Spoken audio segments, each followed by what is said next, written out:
VS Media Tower, Demo. Papa Hotel, Lima Echo November radio check. Papa Echo November, good afternoon, read you 5. Good afternoon, read you 5 as well, Papa Echo November.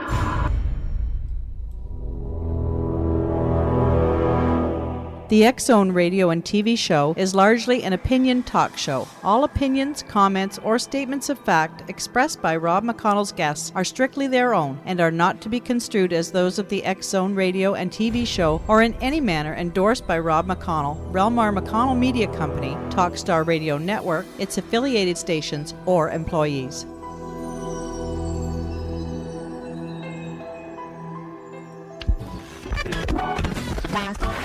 All Hit Radio.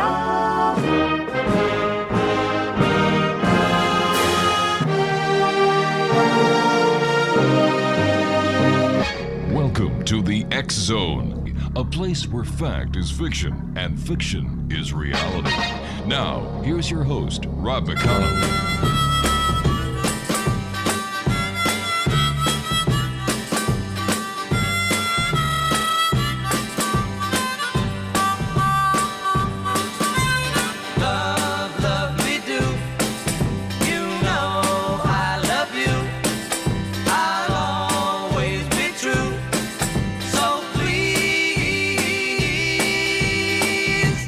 Love me do, oh, love me do. Love me do. You know I love you. I'll always be true.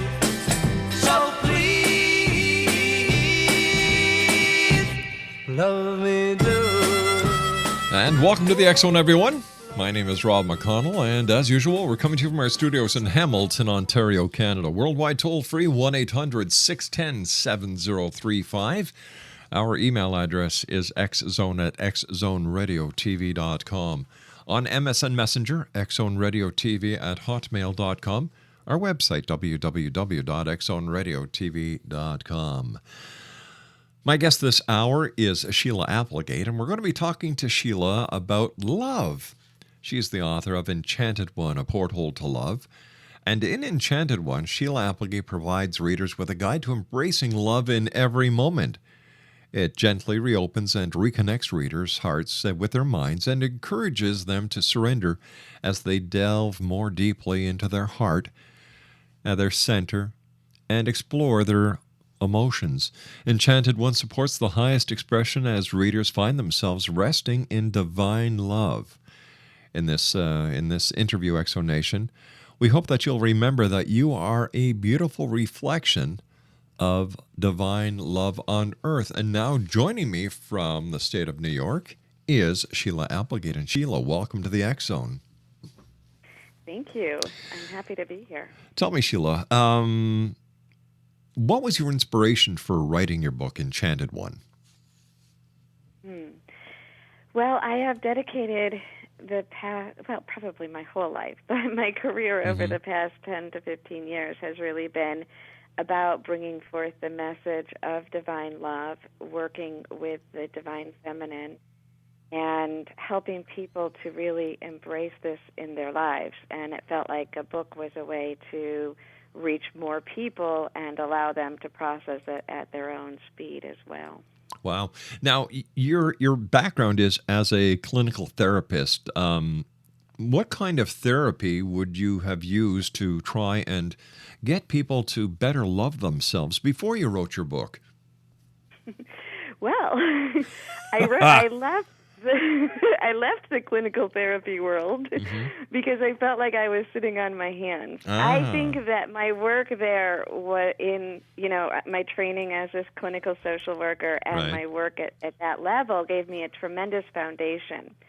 But what was happening is at the same time that I was doing that work, I was learning energy healing and to communicate with spirit and guided meditation. And what I realized is that in clinical therapy, you can analyze your feelings to death, but that doesn't change anything. So I needed to add the component that took it a next step, which is the spiritual component and the energy of divine love.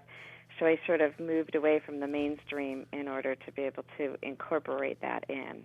So I guess you're what I can call the love guru.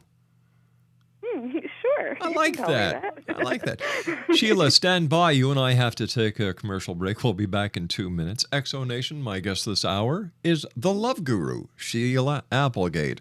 Her website, www.SheilaApplegate.com. And she's the author of The Enchanted One. And we'll be back on the other side of this commercial break in 2 minutes as the X Zone continues. We're right here from our studios in Hamilton, Ontario, Canada. And I'd like to say hello to all our new listeners who are listening to us on Turquoise Radio at www.turquoiseradio.com. 1-800-610-7035 is worldwide toll-free. Email xzone@xzoneradiotv.com. On MSN Messenger, xzoneradiotv@hotmail.com. Our website, www.xzoneradiotv.com. And we're heard around the world on the Talkstar Radio Network, X Zone Broadcast Network, UK High Definition Radio, Euro High Definition Radio, Star Cable, and now also on turquoiseradio.com. My name's Rob McConnell. I'll be back in 2 minutes. Don't go away.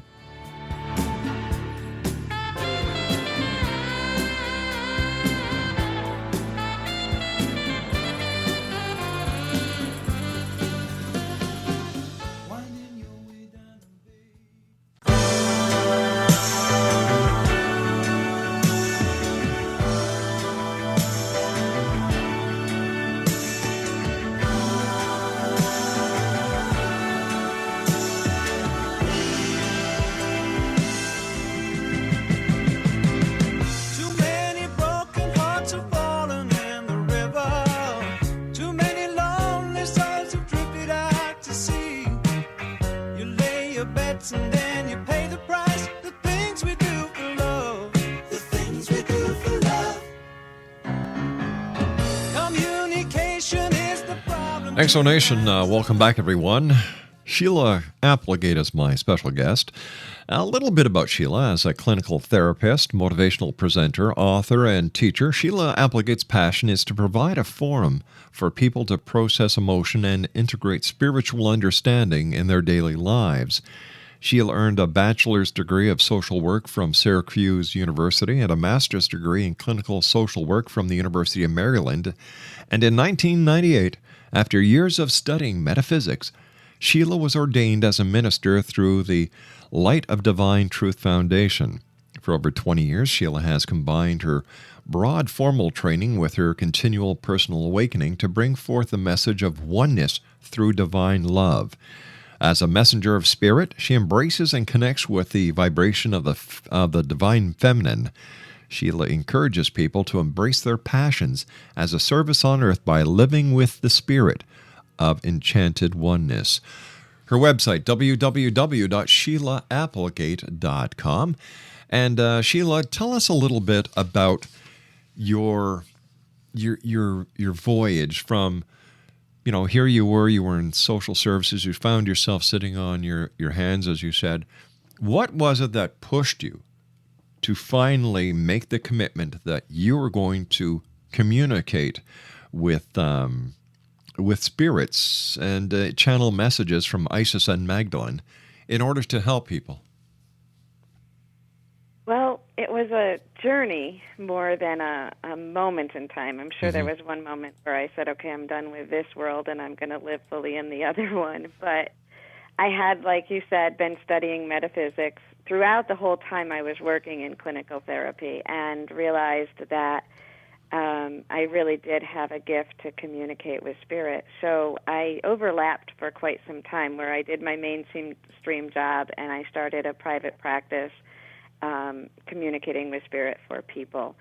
And along that path, at one point in my journey, I had a vision of Magdalene, who came to me at a point when I wasn't doing a reading, which is what made it unusual for me, because I usually, saw spirit when I was working or in a meditation and went through my life without that when I was not doing that. And one day she appeared to me when I was going through a difficult time, and I saw her in my living room, and she told me who she was and that she was Jesus' beloved, and that she understood the journey in front of me would be difficult, but that she would be with me. And she placed her hands on my heart, and so much love poured into me that I completely overlooked the part about my journey ahead being difficult. But she did stay with me, and I journeyed through some of my own personal experience of dealing with deep grief and losing some of the people closest to me. I was teaching at the same time, and I just eventually moved over into that full time. What was it like the first time you realized that the spirit that was touching you was Magdalene? How did you feel when it all added together? Yeah. Yeah. You know, the amount of love that pours through her, and then Isis, she introduced me to Isis before I didn't have a context for it. Not that I had a tremendous context for Magdalene growing up in this society, but I did have some. The love is so deep that everything just makes sense in that state. And I think that's what I try to bring forth, and I think that's why I love that gift so much, because the words that are said are beautiful, but the vibration that flows with them when I speak for her is what is really life-changing. How do you communicate with her if you want to get some information for someone? Is it hard? Is it instantaneous? Do you have to go into a state of meditation? It's instantaneous for me now. I mean, it's a skill that I've been able to do much easier over time, but I do an opening prayer. So if someone comes to me for an individual session, then I can work either with Magdalene, Isis, my guides, or the person's personal guides or loved ones who've crossed over. But when I'm doing individual work like that, or if I'm doing a channel for a large group, all I do at this point now is I have a prayer that sort of states to the universe that I'm working now, and I just expand my attention into that, and I begin to speak. So it's very much on demand at this point, and easy for me, actually. What would you say to some of our listeners who might not believe in channeling? How do you deal with skepticism? I actually love skepticism, and I think that I'm one of the biggest skeptics, which some people say makes me a little schizophrenic, but I don't think so. I think that I got here because I was skeptical. I didn't just pour it over. I let the vibration. When I saw that vision, I analyzed it. I made sure that it felt right to me. And everything I hear and listen to, I run through my own heart and only accept what feels right, and I want everyone to do that. And I think that everybody channels in some form or another. I think it's a really natural state. If somebody writes a song, they're usually channeling something more than themselves. If you're talking to a friend and you're helping them out, and all of a sudden you think to yourself, wow, I just gave them really good advice. Where did that come from? It's all degrees to which we open to something more than our consciousness. So when did you first notice you had this gift? It's interesting now with the book out and doing more interviews, I am looking further back into my childhood, but I didn't realize it back then. So I would say I just learned it. I went to the metaphysical church and I started taking classes, and I learned guided meditation, and in that was taught how to connect with guides. And so it was a learned technique for me, but it was natural. And now when I look back, I can see things in my childhood that I was doing it, but I had no name for it back then. Can anyone do what you're doing? I absolutely believe they can. I think it's our natural state, but it just like anything, it takes discipline, practice, desire, passion. I mean, we could all play basketball, but the degree to which we'll do that depends on how interested and how aligned we are with that and how much time we put into it. Wow. How does your family deal with you doing the work that you do? Well, my kids grew up in it, so they don't know any other way. And that just is completely natural to them. I don't think they can even imagine something different. My daughter actually has a radio show already that addresses some of the topics, and she's only a teenager. Mm-hmm. But looking back at my family of origin, my parents struggled more with it. Now they absolutely love it. My mom called me a few weeks ago and said that the book that I just released is her new Bible, which says a lot for someone who has been going to church all this time. So they came along, I think, because the message and the way I was living my life is in love and in His truth, and it speaks for itself. So even though I pushed them beyond what they were comfortable with, they came along. How did your religious beliefs either work for what you're doing now or against what you're doing now? You know, you're talking about one of the entities that you channel is Magdalene, which is Roman Catholic, and then Isis, which is an Egyptian god. Mm-hmm. Well, it's interesting you said that Magdalene is Roman Catholic because I'm Protestant. Yeah. So Magdalene is Christian, but not necessarily Roman Catholic. So I think being raised Christian, Protestant, there was maybe a little bit more openness to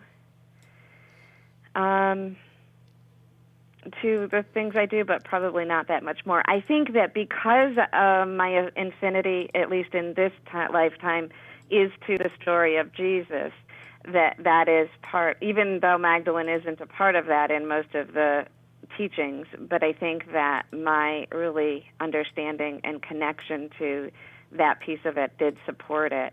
Of course, I had to go beyond that. But when I was young, everybody couldn't understand in the church. You know, I would stand up to the minister, and, you know, I just had an ability in me to know what was truth and what was man's lies, even within the church. Not that they were intending to lie, but you know what I mean.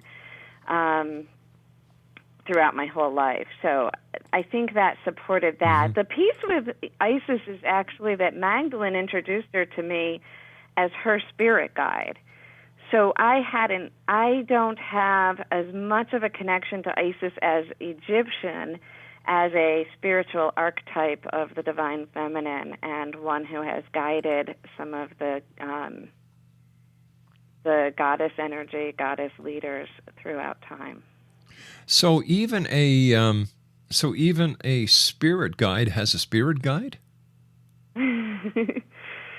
Well, Magdalene introduced her as, so the way Magdalene described it to me is that when Magdalene was on Earth, which she was, then Isis was acting as her spirit guide. Ah, gotcha.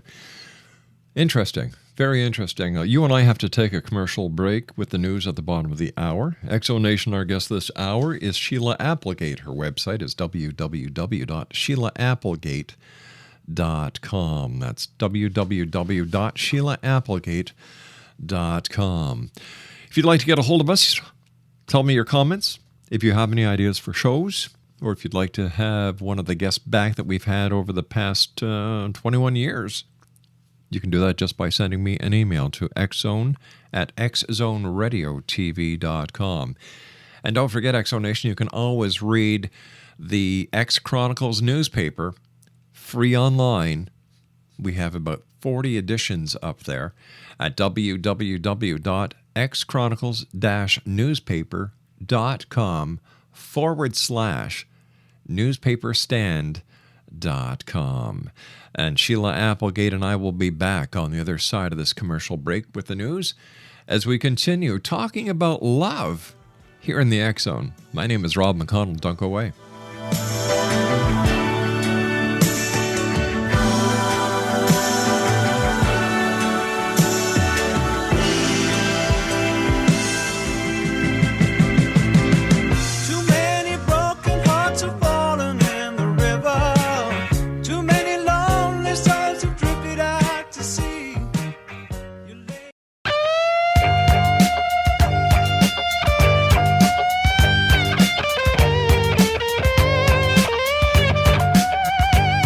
You're listening to the X Zone Radio Show, live and around the world on the Talkstar Radio Network, X Zone Broadcast Network, UK High Definition Radio, Euro High Definition Radio, and Star Cable. Our toll-free telephone number worldwide is 1-800-610-7035. Our email address, xzone@xzoneradiotv.com. On MSN Messenger, xzoneradiotv@hotmail.com, And our website, www.xzoneradiotv.com. Try to understand, try to understand, try to understand. I'm a magic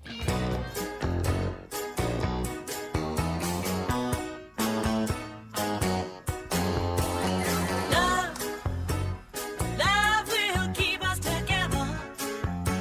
Think of me, babe, whenever some sweet talking girl comes along, singing a song.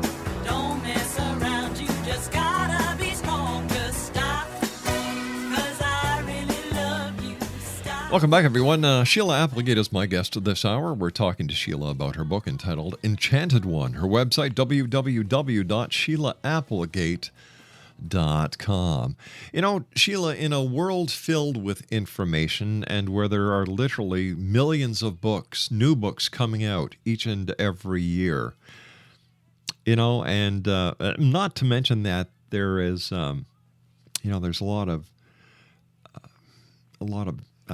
positioning for precious shelf space in the bookstores. What made you write such a book? That's a good point, and I thought that through many times. Like, why do I need to bother? And you know what, Spirit I think it was my connection to Spirit just pushing me forward and forward that I needed to, and then people that I worked with also asking for it. So I have to say, even went into it with a little bit of resistance, but I actually love it now, so that's a wonderful thing. And I'm seeing that there is a benefit to it being in book form, that there's a timelessness to it, that people, I know that will be here. If the world isn't ready to hear the whole message now, it'll still be here in the future for them to pick up and to experience. I also know that people who've worked with me closely for years and years and years are picking up the book and saying, this is helping me transform in a way that even though we've talked, it didn't sink in the same way. So there's something about it in this form that's helpful. So tell me, how can people benefit from reading Enchanted One? When I did decide to do the book, I asked that it be layered, that it would be a book that would be able to reach people wherever they are and take them to the next level, because that's my intention with everything I do. And I have experienced that from the responses, that people will pick it up, and people that haven't really explored this journey at all are picking it up and reading it and saying that they absolutely love it and it's changing their lives, and they're picking up on a certain piece, maybe about the emotions, or I talk about forgiveness and the ego, different things about that. And then other people, like I said, who have studied this for years and years are picking it up, and it's taking them to a new level of really living in oneness on earth. So I think it's wherever the reader is, it will take you to the next step. You speak of embracing the full spectrum of emotions. What does this mean? That is one of my key. To me, that's the key to what's really going on here, is that on the spiritual journey, or when people are talking about peace, so often what people are trying to do is they pick the side of the emotions they think are spiritual or good, such as peace, love, joy. And they pick the other side and say these are bad, anger, fear, doubt. And they try so hard to just ignore the one side and experience the other. And that's not reality as humans. The whole spectrum is here. So what I work with people in doing is connecting to divine spirit, love, whatever it is that you want to call it, connecting to source, so that you're free as humans to actually experience all the emotions while still staying connected to love and be able to move through them so that they don't have power over you, but rather they support you in living in love on earth. Why do you think it's so important for us to explore the divine feminine in these times? I think that, to me, the divine feminine is the heart center. And it's not about men versus women, and it's not a feminist movement. It's about, within each of us, we have the divine masculine, which is represented by our thought and our mind, and the divine feminine, which is represented by the heart and the emotion or the feeling. And in truth, we need to bring them into balance. True power, true ability to manifest the world we're trying to create, we are creating. Let me take the trying now.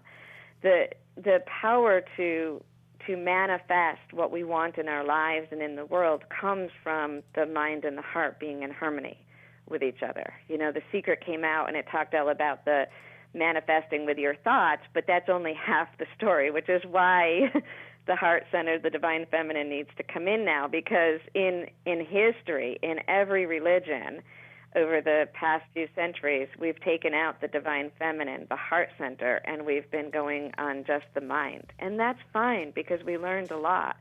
But now, if we really want to move into this next level of creating real peace on earth, we have to bring these two into harmony, so we have to explore the heart center or the divine feminine for a while. So what is missing in the love that we have in our lives right now? I think in our society, we're very confused about what love is, and we're calling conditional love, love.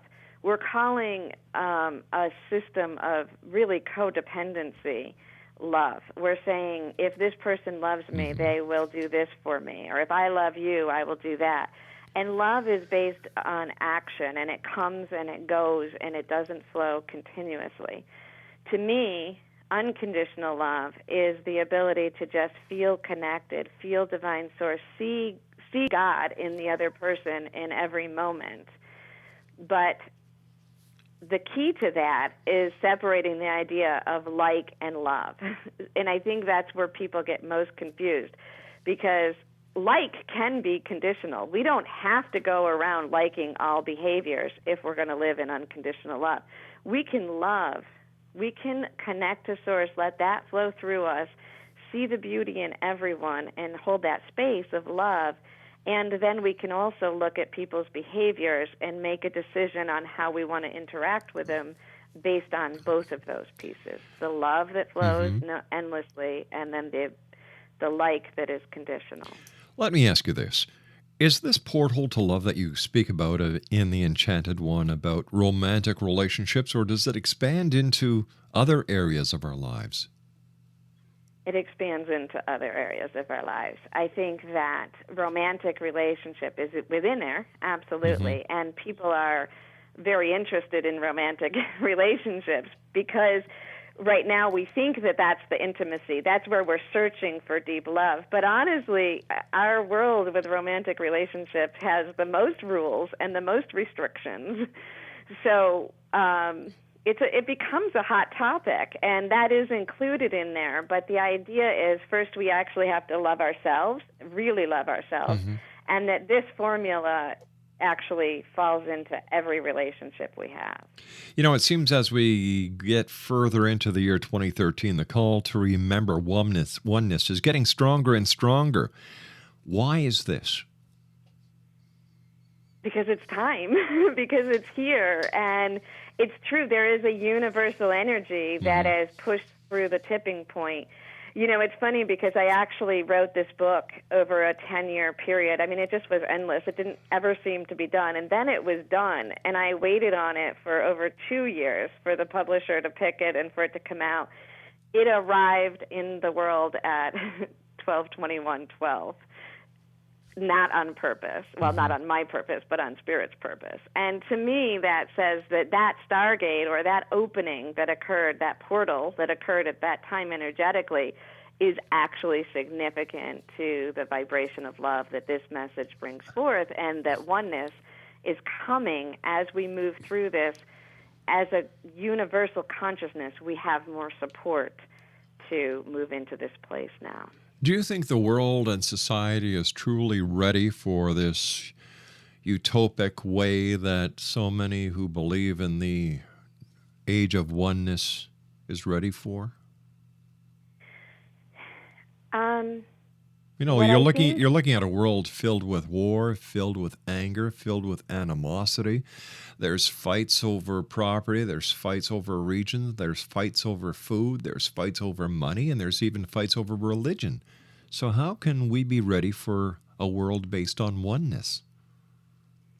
Well, in that vibration, we'll never get there. And that vibration has been circling around for endless time and can circle around for endless time if we try to solve it from there. Mm-hmm. But what we need to do is each person chooses it.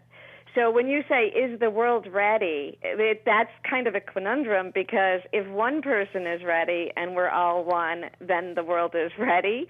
But you can also look at it as if one person is not ready, then are we all not ready? And so what I advocate is that we need to start with ourselves, that we can only take this as far as we ourselves can bring it into our own lives. And I am not advocating that we ignore the world, but I am advocating that we choose it as individuals right now. We do whatever we need to explore ourselves, to get ourselves into that place of oneness and hold that space for others. And as each individual does that, it goes into our universal consciousness, and eventually we move into that place. Earlier in the hour, you and I discussed how you received channeled messages from Madeline and Isis. What are some of the messages that you have been privy to receive from these two spirits, and how do they relate to the world that we live in? Well, it's interesting. And in the book, there's actually some of the channels are in there. So it actually weaves together my words and each of theirs in different sections. But they are both very much advocating that that moving into the heart center, and that the time is now.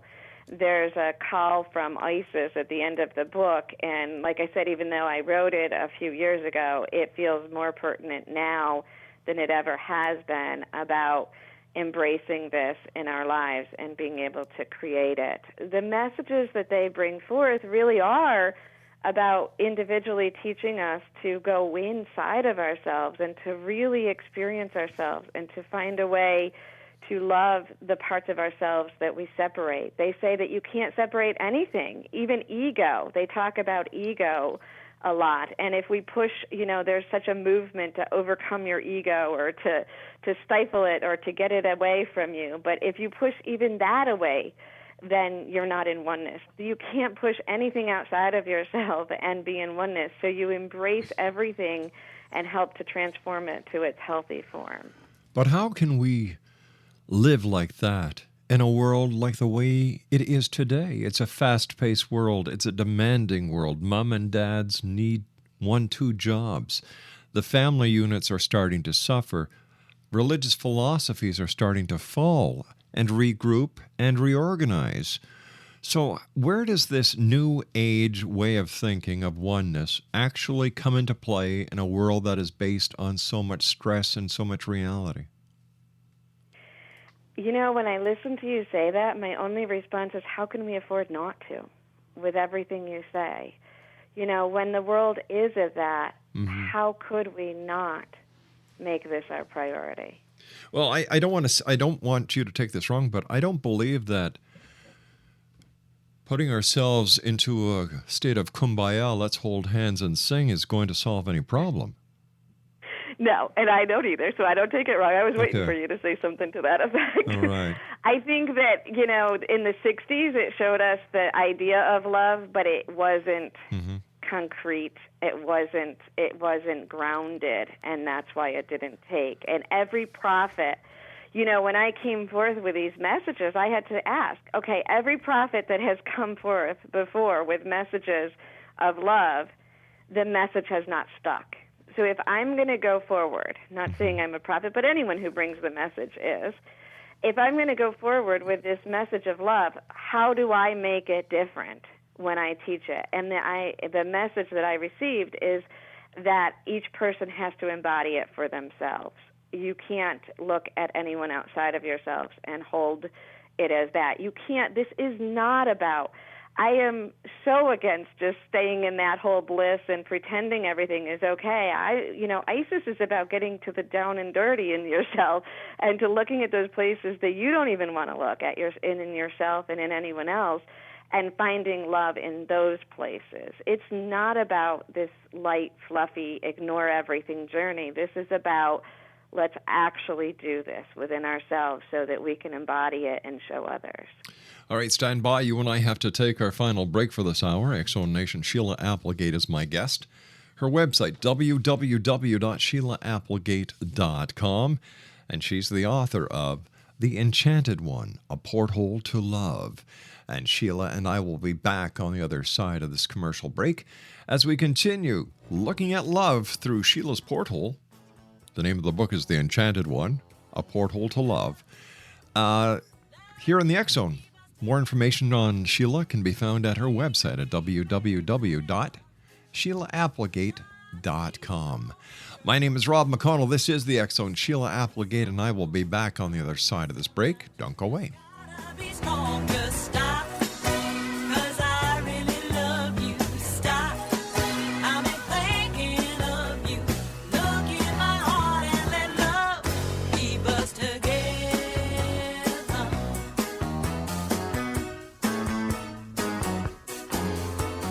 You be. Do you believe in love after love? I can feel something inside me say, I really don't think you're strong enough, no. Do you believe in love after love? I can feel something inside me say, I really don't think you're strong. And welcome back, everyone. SHEILA Applegate is my special guest this hour. We're talking about SHEILA's book entitled Enchanted One, A Porthole to Love. Her website is www.SHEILAApplegate.com. First of all, SHEILA, I want to thank you ever so much for joining us. It's been a great pleasure talking to you. I love the message that you're trying to get across to people, and I hope that everyone does try and make a change because, like you said, if we don't try to make a change within our own lives, then nothing else will work in anybody else's life. In your opinion, were the hippies the precursor to the oneness that we're talking about? Well, I wasn't quite old enough to know this officially, but I think so. I think from what I know about that time, that the message, the words were right, or the words were similar to what we're saying now, but we just weren't right. It was just part of like a newbie, like an infant state of it, where Right. the chaos was still there. So the concepts were coming in, but it just couldn't be grounded into the world. What's the message that you want readers to understand within the pages of your book?